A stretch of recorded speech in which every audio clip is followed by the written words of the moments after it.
Saludos amables televidentes y amables oyentes de esta Z101. Aquí se inicia Economía Popular. Economía Popular por las frecuencias de esta emisora 101.1, 101.3 y 101.5. También el canal 90 de Altis, canal 110 de Claro, nuestro canal de YouTube Z Digital y nuestras redes sociales Z101 Digital para Facebook y X. Yo soy Esteban Delgado. Se pueden comunicar conmigo también al 849-410-5579. 849-410-5579. Hoy quiero hablarles de algo relacionado con los impuestos que pagamos, los que pagamos impuestos, y algunas clasificaciones que la gente le da a lo que se conoce como impuestos directos e impuestos indirectos. Y otra clasificación que también la gente utiliza, o no la gente, sino estos economistas cuando teorizan en los medios de comunicación, cuando les preguntan a los técnicos y eso. Directos e indirectos, y lo que se habla también de impuestos que son regresivos e impuestos progresivos. Y es bueno hablar de eso porque con los impuestos ocurre algo interesante. Los consumidores finales, que somos nosotros las personas físicas, no tenemos forma de evadir los impuestos. O sea, tú ves que hay empresarios que evaden impuestos, los que están en economía informal que evaden impuestos, pero al final el consumidor final no tiene manera de evadir impuestos. Usted compra un artículo que está grabado con ITEVIS, y aunque usted pida factura o no pida factura, usted está pagando el ITEVIS. Aunque usted tenga factura con comprobante o tenga factura para consumidor final, con comprobante para crédito fiscal o para consumidor final, como quiera, ustedes le están cobrando el ITEVIS. Sin embargo, usted no tiene forma de evadir ese ITEVIS. Usted no tiene forma de reportarle a la DGI que usted ha comprado artículos con ITEVIS y que entonces cuando le toque pagar ITEVIS a usted, entonces hay que reembolsárselo, como hacen incluso las empresas, porque las empresas compran productos con ITEVIS, venden productos con ITEVIS, y cuando hacen la venta de un producto con ITEVIS y una compra de un producto con ITEVIS, cuando lo reportan a la DGI pueden deducirse lo que pagaron de ITEVIS de lo que han cobrado de ITEVIS, pero el consumidor final no puede deducírselo, porque el consumidor final paga ese impuesto de manera indirecta. Eso es lo que le dicen impuestos indirectos. ¿Cuáles son los impuestos indirectos? Son impuestos que usted no le paga directamente a la DGI, sino que hay otra empresa que es a la que usted le compra el artículo, la que le cobra a usted ese ITEVIS, y esa empresa se constituye en lo que se conoce como agente de retención. Te cobra un artículo que tiene ITEVIS, tú estás pagando el ITEVIS, y se supone que esa empresa tiene que tomar ese ITEVIS y pagárselo a la DGI. Si se lo paga a la DGI o no se lo paga, tú no lo sabes. Lo que tú sí sabes es que ya tú sí le pagaste a la DGI un 18% del valor del producto o del servicio que compraste. Y no pudiste evadirlo. ¿Por qué no pudiste evadirlo? Porque cuando pagaste tuviste que estaba incluido en tu factura, o incluido en tu pago, porque tal vez pagaste sin factura. De hecho, hay empresas que te dicen, que están evadiendo, que te dicen, no, mira, si tú quieres la factura con comprobante fiscal, te voy a tener que cobrar el 18% de ITEVIS adicional. Si no, yo te le rebajo ese 18% y te la dejo más barata, el producto. Mentira. Como quiera, ese producto está pagando ITEVIS.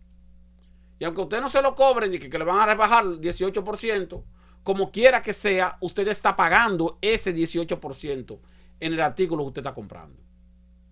El tema es que esa persona, esa empresa que le dice a usted que le va a rebajar el 18% siempre que usted no quiera factura, está haciendo una doble evasión.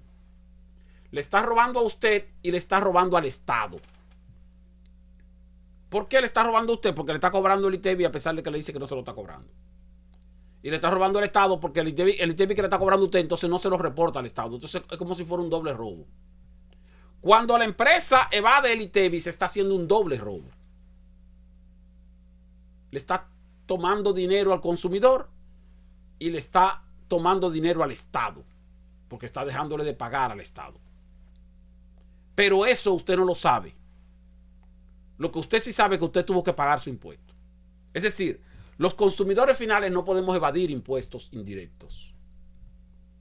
Los consumidores finales no tenemos forma de evadir, ni tenemos forma de deducir.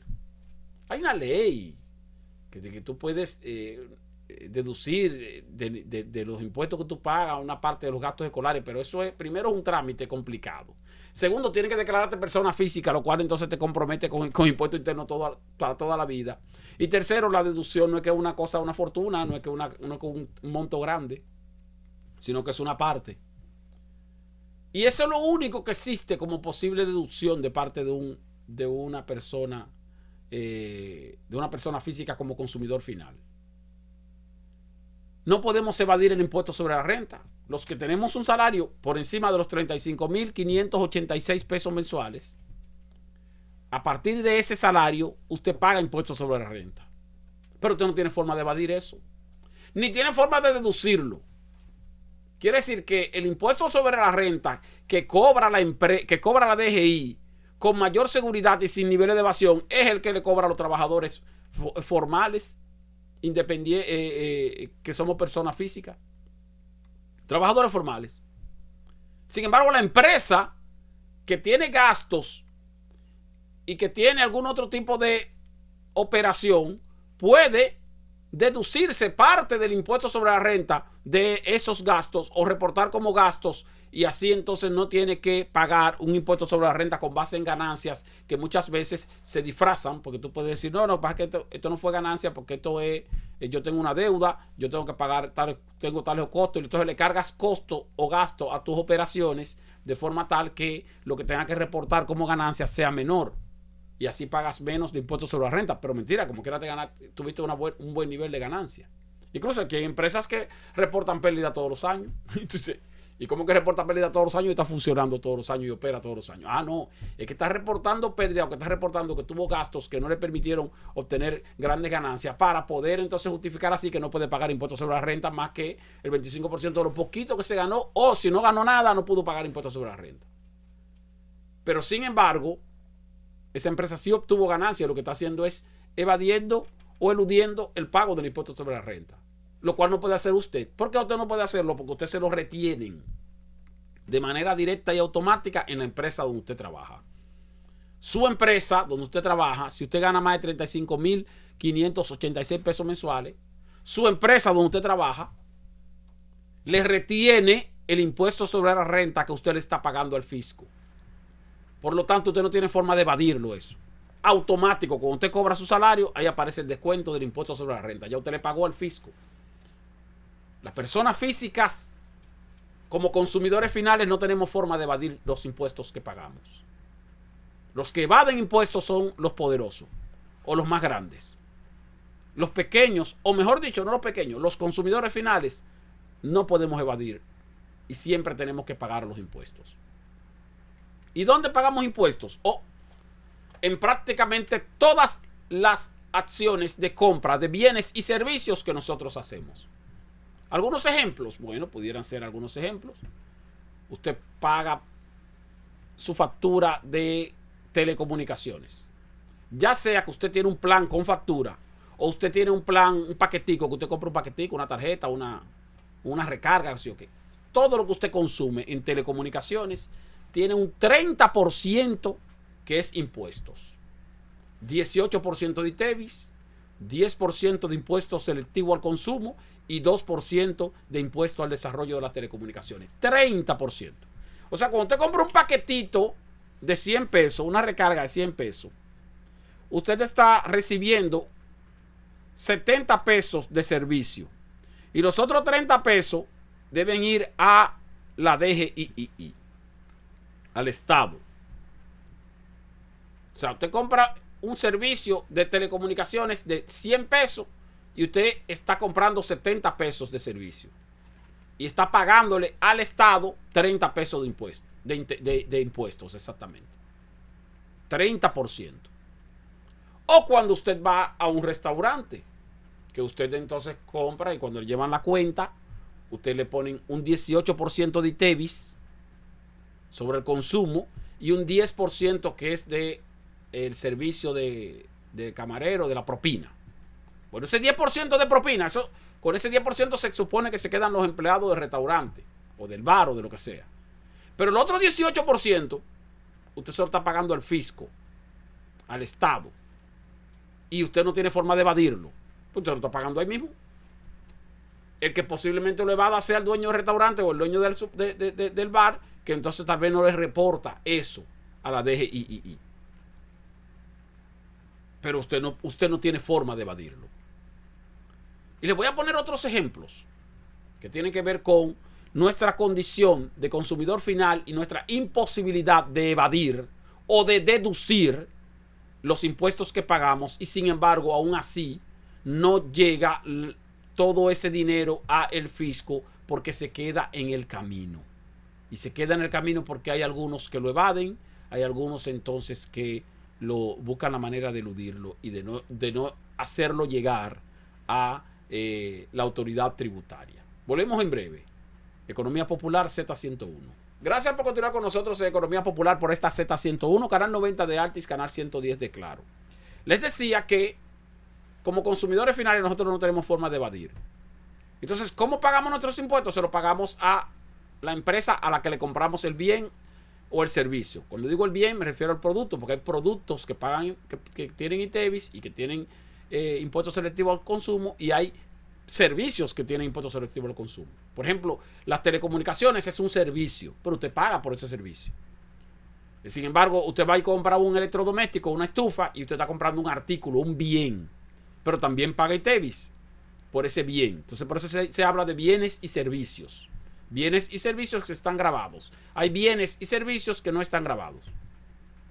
Entonces, está, por ejemplo, el asunto de los seguros. Cuando usted compra un seguro para su vehículo, un seguro, bueno, el seguro es un servicio. Pero el seguro no paga ITEVIS, pero paga impuesto selectivo al consumo, 16%. Que es lo que usted le paga a la empresa, a la aseguradora, cuando usted le paga el dinero. Y ese 16% se supone que la empresa tiene que reportárselo a la DGII cuando le reporta la totalidad de sus ventas. Y si esa empresa reporta la totalidad de sus ventas y reporta también la totalidad de sus gastos, entonces puede deducir una parte de ese ITEVIS de sus gastos cuando haga el reporte. Algo que no puede hacer usted. Porque usted no puede hacerlo porque usted es consumidor final. Como usted es consumidor final, usted no tiene forma de deducir. Pero bueno, el punto es que entonces la empresa que vende el bien o servicio al consumidor final y que cobra en la factura el ITEVIS, el impuesto selectivo al consumo, y en este caso su empleador también, cuando le descuenta el impuesto sobre la renta, las empresas se constituyen en lo que se conoce como agentes de retención. Y por eso es, repito, que se habla del impuesto directo e indirecto. Nosotros pagamos impuestos cuando lo pagamos así como consumidor final, y se llaman indirectos porque no se lo pagamos directamente a la DGI, sino porque se lo pagamos a la persona o a la empresa que le compramos, y esa persona o empresa, que es el agente de retención porque retiene ese impuesto, es la que luego se lo debe transmitir o entregar a la DGI. Esos son los impuestos indirectos, los que pesan sobre el consumidor final. Entonces, a veces usted escucha hablar, por ejemplo, de empresas de sectores específicos que dicen, no, porque nosotros tenemos una carga impositiva muy alta. No, usted no tiene una carga impositiva muy alta. El sector al cual usted pertenece, donde usted genera riqueza como empresario, tiene ese sector o ese producto una carga impositiva alta, pero es una carga impositiva alta para el consumidor, no para usted. Entonces, cuando usted oye a una empresa de telecomunicaciones que dice, cada año nosotros le reportamos impuestos, pago de impuestos al gobierno, porque si yo cuántos miles de millones de pesos. No. De esos que si yo cuántos miles de millones de pesos, el 30% lo pagó tu cliente. Y el otro 70% fue el que pagaste tú, tal vez por concepto de impuestos sobre la renta y cosas de esas. Pero hay un 30% de tus ventas totales. No un 30% de lo que pagaste de impuestos, no. Un 30% de tus ventas totales, que debe ser mucho más de un 30% de lo que se pagó de impuestos. Que quien lo pagó fue tu cliente, no tú. ¿Y cuál es tu cliente? El consumidor final, que somos nosotros. Entonces no es una carga tributaria para la empresa, es una carga tributaria para el consumidor final, que es el que está pagando el 30% de las operaciones de venta. Fíjense esto, señores. O sea, una empresa que vende servicios. Vuelvo a poner las telecomunicaciones porque la telecomunicación es más fácil de entender por ustedes, porque ya yo les dije que hay un 30% ahí de impuestos que paga el consumidor final, no la empresa. Si la empresa vendió o facturó en un año, qué sé yo, 1.000 millones de pesos. 1.000 millones de pesos. De esos 1.000 millones de pesos hay 300 millones de pesos. 300 millones de pesos. Que es impuesto que pagó cada cliente de esa empresa. Y esos 300 millones de pesos deben llegar directamente al fisco. Luego de los otros 700 millones, entonces la empresa deduce sus operaciones, su gasto de empleados, su gasto de locales, su gasto en equipo, su gasto de... Vamos a decir que entonces le quedó limpio a esa empresa, qué sé yo, 100 millones de pesos. De los 700, 100 millones. Esa fue su ganancia. Y de esa ganancia de 100 millones, esa empresa le paga en impuestos sobre la renta al fisco un 27%, que serían más o menos 27 millones. Fíjense que en este ejemplo, usted pagó 300 millones como consumidor final y la empresa apenas pagó 27 millones. O sea que la mayoría del dinero lo paga el consumidor final, sin poder deducírselo. Y la empresa lo que paga es un 27% de las ganancias, no de las ventas totales, sino de las ganancias, luego de deducir todos los costos que implicaron esas ventas totales.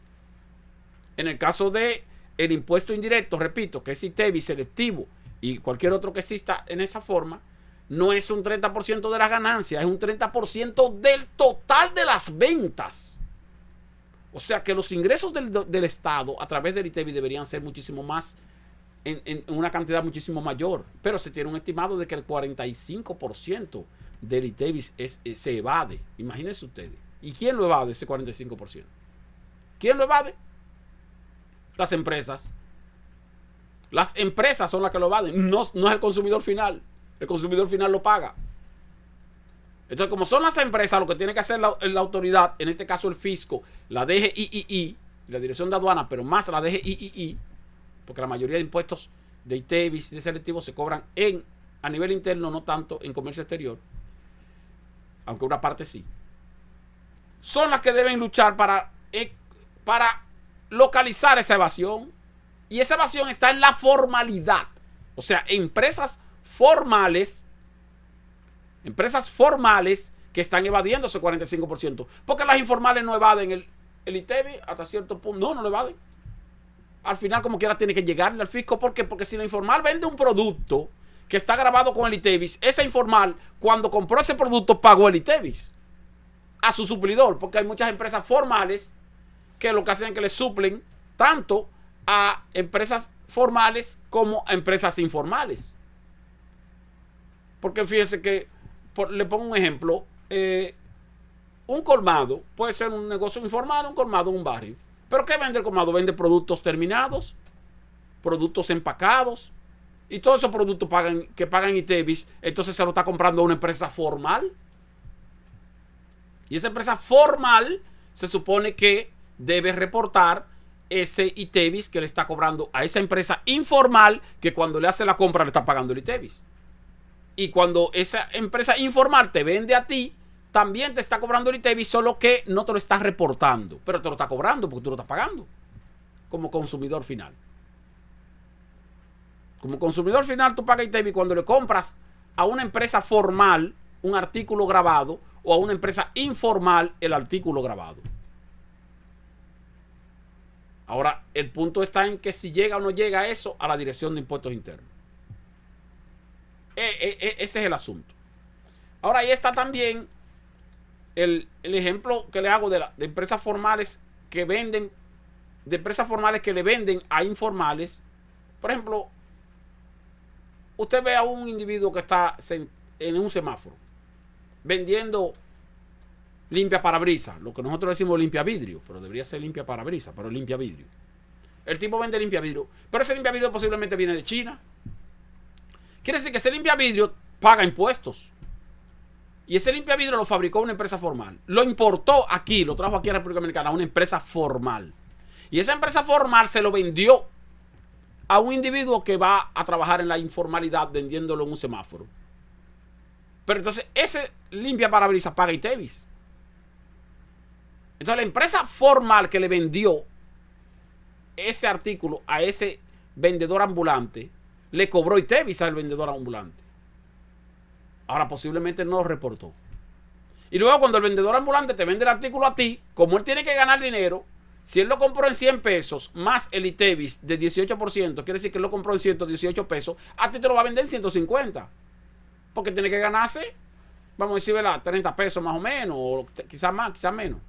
Quiere decir que a ti te está cobrando también el ITEVIS que él pagó. El ITEVIS 18% que él pagó, cuando él te lo vende a ti, aún en la informalidad, en el precio que te está poniendo, él está incluyendo ese 18% que él pagó. O sea que también te lo está cobrando. O no que te lo está cobrando, sino que finalmente el que lo paga eres tú. Porque tú eres el consumidor final, el último. El último es el que paga, el que termina pagando el ITEVIS sin poder evadirlo. El último, sin poder deducirlo, sin poder cargárselo a otro, porque es el último. Yo compro un producto con ITEVIS y lo vendo. Y lo vendo más caro porque obviamente tengo que ganarme mi comisión, mi ganancia, ¿verdad? Mi ganancia. Entonces cuando yo lo vendo más caro, estoy automáticamente ya saldando lo que yo pagué de ITEVIS. Y le estoy cargando eso que yo pagué de ITEVIS al precio final del producto. Cuando se lo vendo al consumidor final, el consumidor final lo compra el producto, un producto grabado con ITEVIS, me está pagando el producto y me está pagando dentro del precio que me está pagando el costo del producto, el ITEVIS que yo pagué del producto, más la ganancia que yo voy a recibir. Sin embargo, ese ITEVIS que yo le estoy cargando a él como consumidor final, él ya como consumidor final no puede cargárselo a más nadie. Termina pagándolo él. Entonces los consumidores finales somos los que pagamos sin poder evadir los impuestos indirectos que existen. ¿Y cuáles son los impuestos indirectos? Son muchos. Está el impuesto ITEVIS, que hay productos que pagan 18% la mayoría, y servicios, y hay otros que pagan un 16%. Está el impuesto selectivo al consumo, que varía de un 10%, 16%, a veces hasta un 20%, puede ser hasta mayor. Depende del tipo de producto. El impuesto selectivo al consumo, que también lo paga el consumidor final. Están los impuestos que se cargan por impuestos fijos, que se cargan a determinado producto. Por ejemplo, hay un producto que no paga ITEVIS, que está exento del ITEVIS. Porque aquí se habla mucho de que el producto es exento, pero fíjese, no paga ITEVIS. ¿Cuál producto no paga ITEVIS? Los combustibles no pagan ITEVIS. Sin embargo, los combustibles pagan 3 impuestos. Uno que le dicen impuesto específico, que es un impuesto de un porcentaje sobre el valor del combustible. Hay otro que es un impuesto de 2 pesos, que los 2 pesos de la gasolina y el gasoil. Ese también es fijo, 2 pesos. Cada vez que tú compras un galón de gasolina, tú estás pagando al gobierno 2 pesos, más el impuesto fijo. Y aparte de eso hay otro impuesto que no es fijo, pero que también tú terminas pagándolo tú, que es el impuesto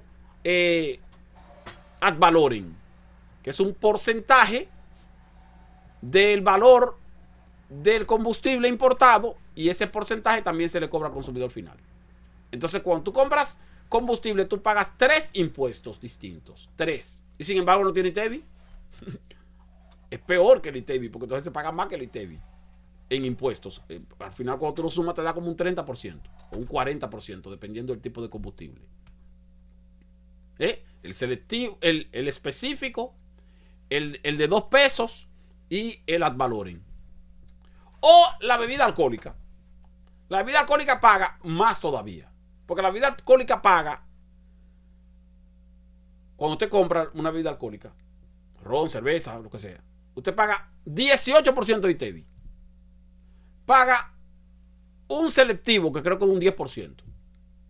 Paga un impuesto específico, que es sobre el valor del producto, el valor final del producto.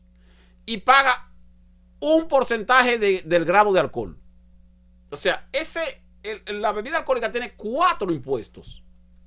Todos los paga el consumidor final, no el productor o el importador de la bebida, sino porque eso se le carga al consumidor final dentro del precio total. Ahora, el empresario que produce o comercializa la bebida es el agente de retención, retiene ese dinero y se supone que debe reportárselo al fisco. Entonces, si hay evasión, la evasión se da a partir de ahí, a partir de cuando el consumidor final lo compra el producto, cuando recibe el intermediario, que es el agente de retención, recibe ese dinero que usted le pagó. Entre ese momento y el momento de reportárselo a la DGI es que está la evasión de los impuestos indirectos. Entonces, ¿quién está evadiendo los impuestos indirectos? La formalidad. Las empresas formales son las que lo están evadiendo, porque las empresas formales son las que son agentes de retención. Entonces, si hay una evasión de un 45% del ITEVIS, quien está evadiendo el 45% del ITEVIS es el sector formal de la economía, no el sector informal. Vamos a una pausa y cuando retornemos también vamos a hablar de la otra parte de impuestos que se evade y que también la evade el sector formal, no el sector informal. Volvemos en breve, Economía Popular. Gracias por continuar con nosotros en Economía Popular por esta Z101. Y hablamos de la evasión de los impuestos indirectos, que son los que pagamos los consumidores finales y que no podemos deducir, que al final tenemos que pagarlo como quiera. O sea, los que no evadimos somos los consumidores finales. Ahora, esos son impuestos sobre el consumo final. Por eso les digo, son selectivos, impuestos fijos, impuestos ITEVI, así sucesivamente. Y está el impuesto sobre la renta. Que el impuesto sobre la renta también, las autoridades del gobierno estiman que la evasión del impuesto sobre la renta es mayor que la evasión del ITEVIS. Es de un 60% aproximadamente. Yo me imagino que cuando hablan de la evasión del impuesto sobre la renta y dicen que está en un 60% ese nivel de evasión, me imagino que se están refiriendo o que están incluyendo ahí el estimado de empresas que están en la informalidad y que por estar en la informalidad no pagan impuestos sobre la renta. Sin embargo, las que están en la informalidad y por estar en la informalidad no pagan impuestos sobre la renta, no están evadiendo. Lo que pasa es que no están registradas y si no están registradas no están evadiendo. Entonces quiere decir que la evasión en el impuesto sobre la renta también está en las empresas formales. Porque las informales no evaden. Las informales lo que hacen es que no pagan. Pero no pagan porque no están registradas. ¿Cómo tú le dices a una empresa informal? Mira, tú estás evadiendo el impuesto sobre la renta. Lo que te va a decir la empresa informal, ¿y cuánto me toca pagar de impuestos sobre la renta? ¿Cuánto me toca? ¿Cómo tú sabes que yo lo estoy evadiendo? Tú no sabes ni siquiera cuáles son mis niveles de venta. Porque yo no existo. Yo nada más existo para la contabilidad del Producto Interno Bruto. Pero para los fines fiscales, tributarios, yo no existo porque yo soy informal.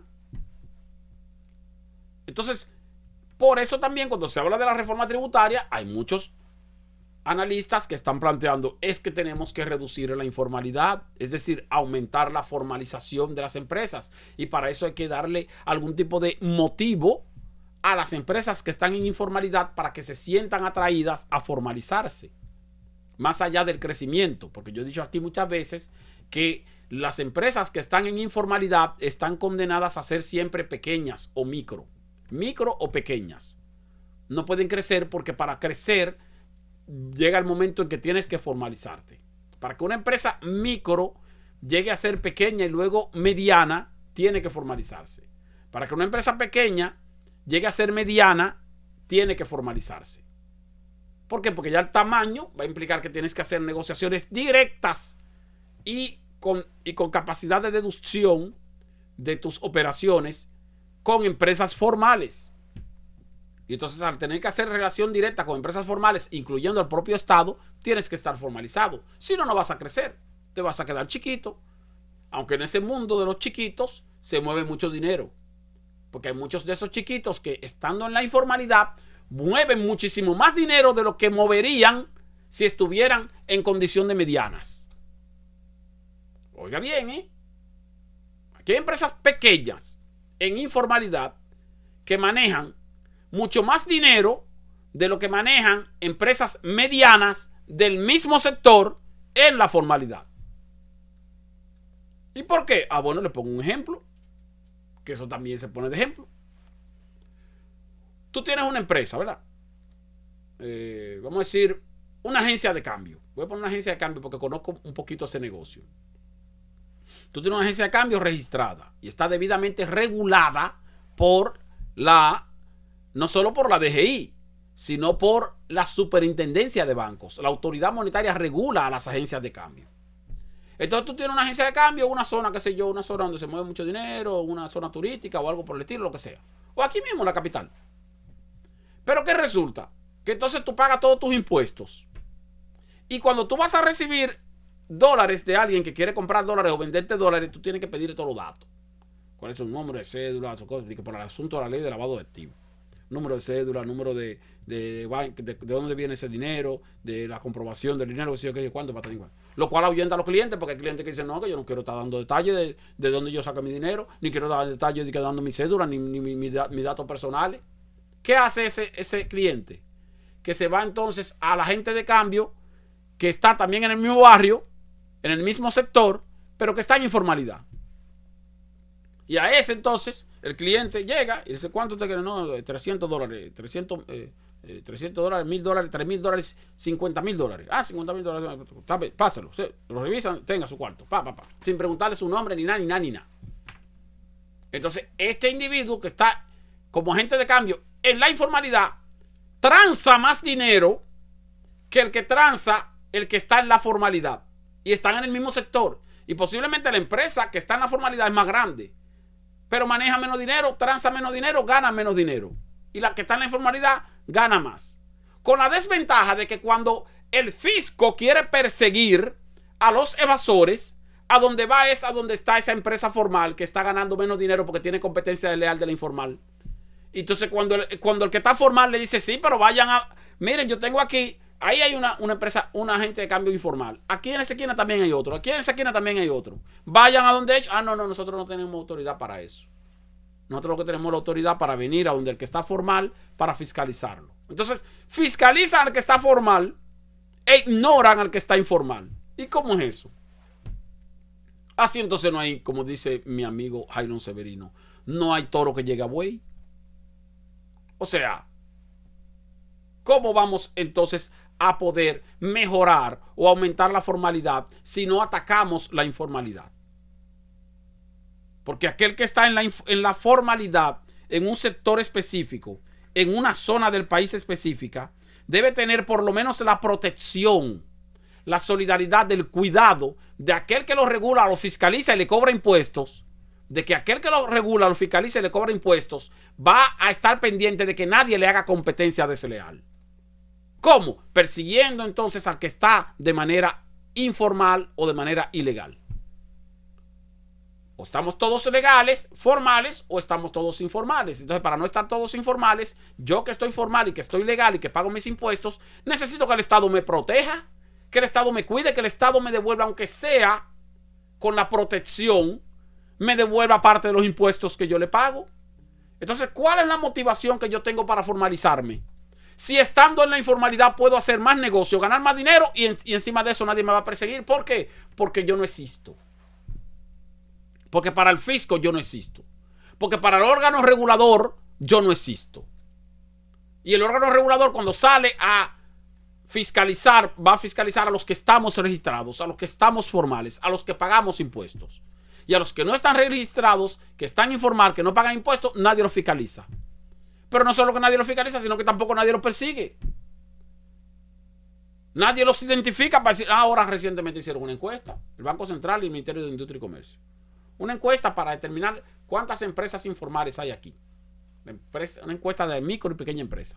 Ah, muy bien, ahí está la encuesta, muy bien. Aquí hay, no señora, aquí hay 400, qué sé yo, ¿cuántas empresas? No, 400,000, 406,000 empresas. Oigan, pero son casi medio millón.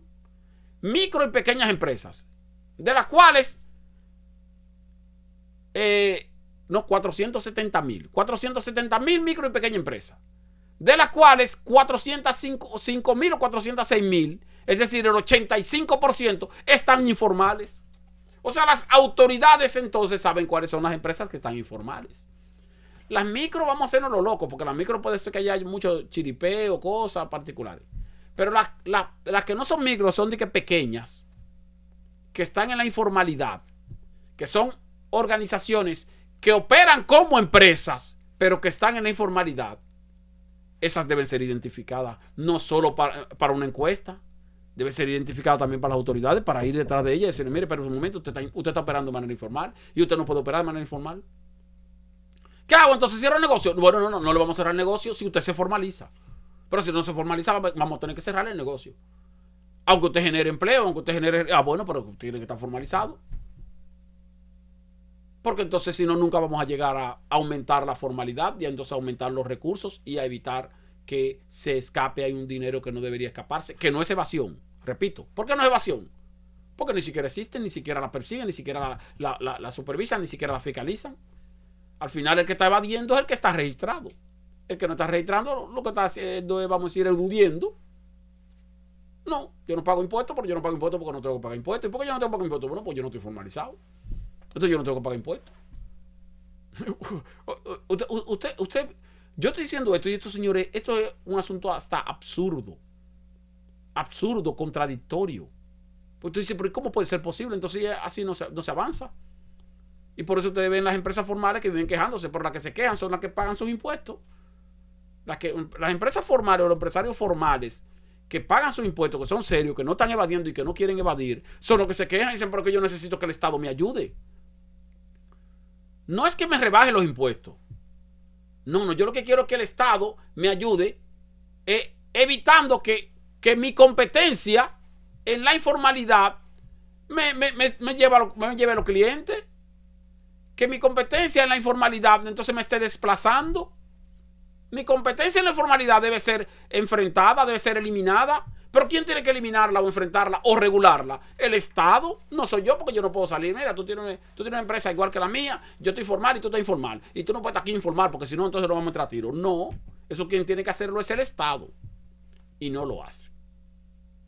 Y no lo hace. Cuando retornemos, entonces vamos a hablar de lo que la gente le llama impuestos progresivos e impuestos regresivos. ¿Por qué eso de progresivo y regresivo? Volvemos en breve. Economía Popular Z101. Gracias por continuar con nosotros en Economía Popular Z101, canal 90 de Altis y canal 110 de Claro. Impuestos progresivos y regresivos. Cuando está hablando de que la reforma fiscal, pero entonces debe traer impuestos progresivos que no sean regresivos. ¿Qué es un impuesto progresivo y un impuesto regresivo? ¿Cuál es el positivo y cuál es el negativo? El impuesto progresivo es el impuesto positivo. El impuesto regresivo es el impuesto que se torna negativo. ¿Cuál es la diferencia? Bueno, que el impuesto progresivo, y se le llama así progresivo, porque tiene la intención de cobrarle más al que más gana y cobrarle menos al que menos gana. Entonces, un ejemplo de impuesto progresivo es precisamente el impuesto sobre la renta. ¿Por qué? Porque si usted gana mucho, usted paga un porcentaje de eso mucho que ganó. Y si usted gana poco, paga un porcentaje de lo poquito que ganó. Entonces es progresivo porque paga más el que más gana y paga menos el que menos gana. Es justo. Es justo. ¿Por qué? Porque yo pago poquito porque yo gané poquito. Pago mucho porque gané mucho. Entonces es justo. Un ejemplo de impuesto regresivo, negativo o regresivo, bueno, no lo voy a decir negativo, pero regresivo, y por ser regresivo entonces se torna negativo para el más pequeño, es el ITEVIS. ¿Por qué el ITEVIS es regresivo? Porque el ITEVIS lo pagan por igual los que más ganan y los que menos ganan. Entonces el que menos gana está pagando igualito que como paga un rico. Entonces es injusto porque se supone que el rico debería pagar más y el pobre debería pagar menos. Pero ¿cómo hacer o convertir ese impuesto en un impuesto progresivo? No hay forma de convertirlo en un impuesto progresivo, a menos que se cree un mecanismo de compensación. Que ese impuesto regresivo, el pobre está pagando lo mismo, pero entonces el pobre tenga la oportunidad de recibir algún tipo de retorno de parte del Estado. O sea, tú pagaste ITEVIS, por productos, pero yo te voy a devolver, a compensar, como que tú eres pobre y eres pequeño. A rico yo no tengo que compensarlo. ¿Eh? Eso es lo mismo que pasa con los llamados subsidios generalizados. ¿Qué son los subsidios generalizados? Cuando tú le aplicas un subsidio a un producto que compran los ricos, que compran los pobres, pero tiene el mismo subsidio. Por ejemplo, el subsidio a la, vamos a decir, al gas licuado de petróleo.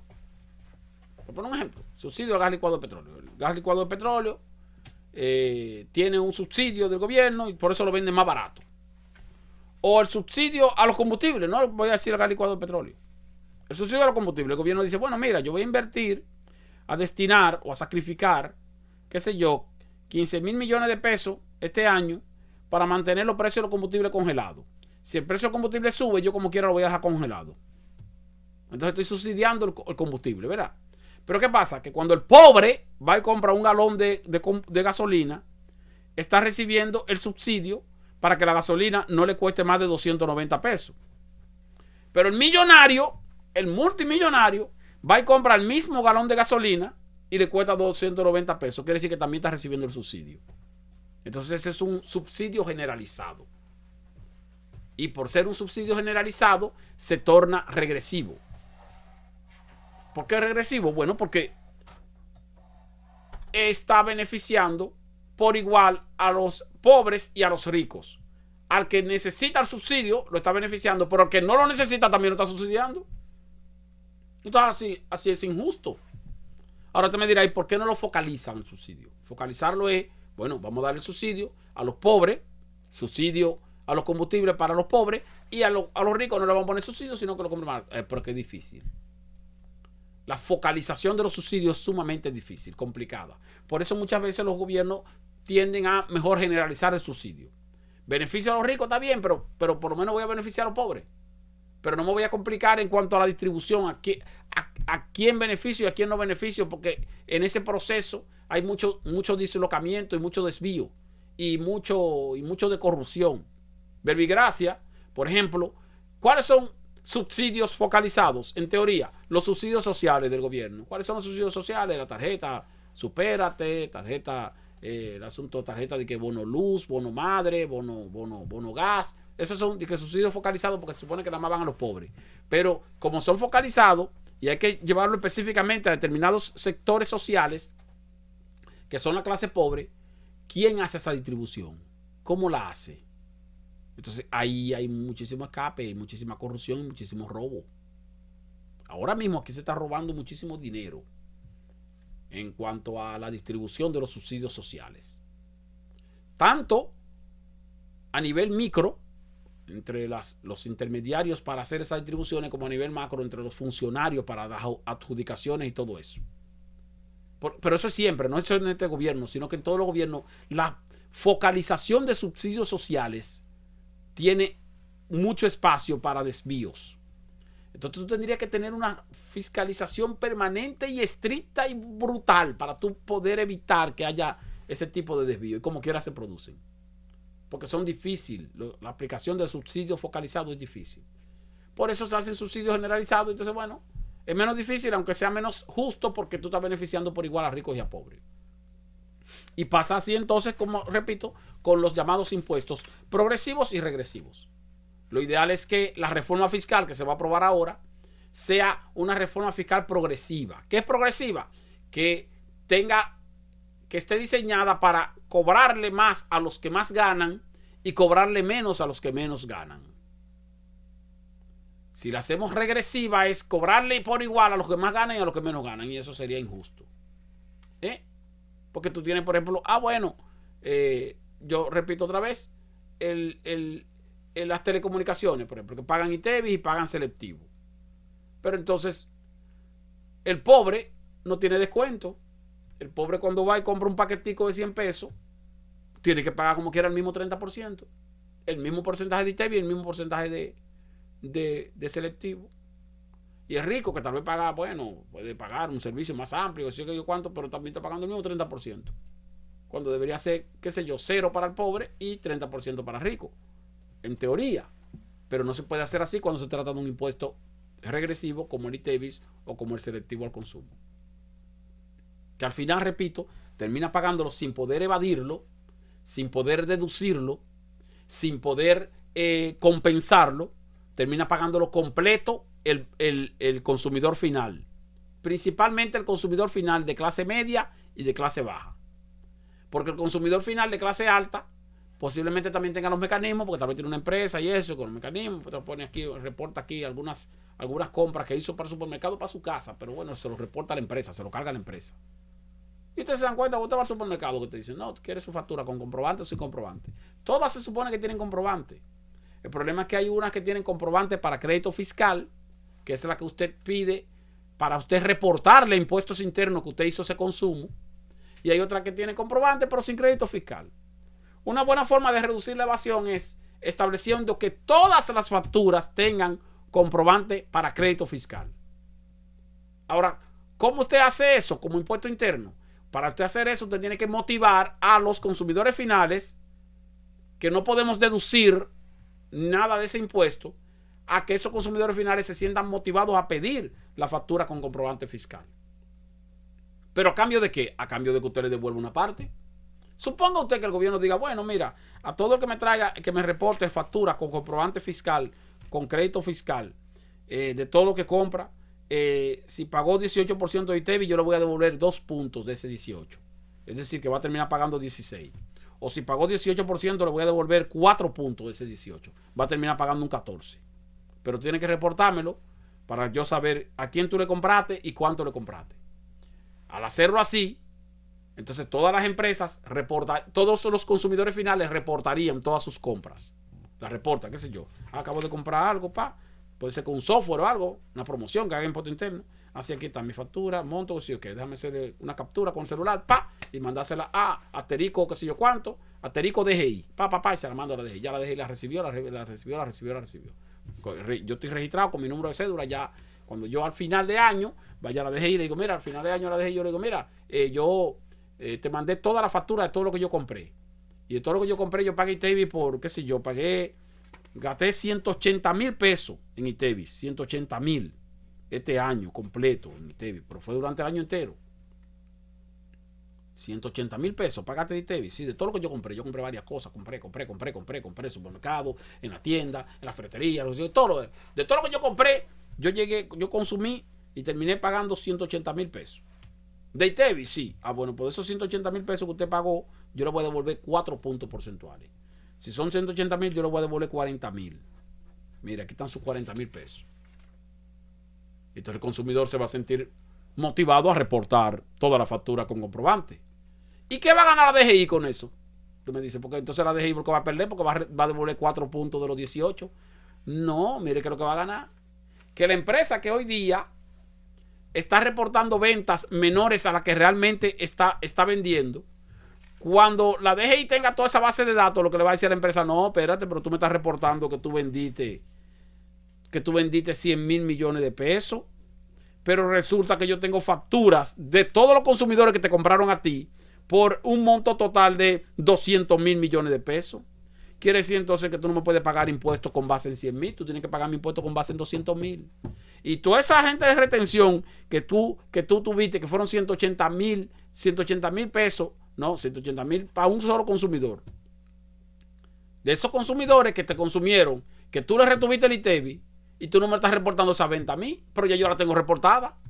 Entonces ese 45% de evasión de ITEVIs se reduce.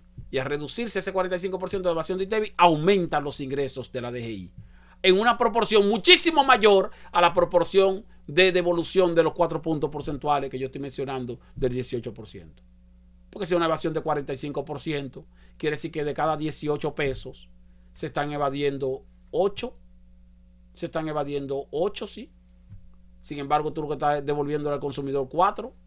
Quiere decir que tú vas a recuperar 4. Tú, en vez de reducir tus ingresos en 4, vas a aumentar tus ingresos en 8. Y entonces vas a tener una compensación ahí, como DGI. Esa sería una muy buena forma de reducir la evasión del ITEVIS. Haciendo que cada consumidor reporte su consumo. Cuando cada consumidor reporta su consumo, entonces ya la DGI así sabe cuánto realmente vendió cada empresa y le cobra entonces impuestos con base en todo lo que vendió realmente y no lo que reportó. Ahora, para eso el consumidor tiene que sentirse motivado, y para sentirse motivado hay que devolverle una parte de lo que está pagando. Porque repito, los consumidores finales no tenemos ninguna forma de devolución, nada. Pagamos impuestos como consumidores finales y no tenemos ningún tipo de compensación por parte del Estado sobre lo que pagamos. Eso es lo que hay que corregir. Pero ya llegamos al final de este espacio, Economía Popular por la Z101, canal 90 de Altis, canal 110 de Claro. Les invitamos a que continúen con la programación de esta emisora y conmigo mañana a esta misma hora. Hasta la próxima.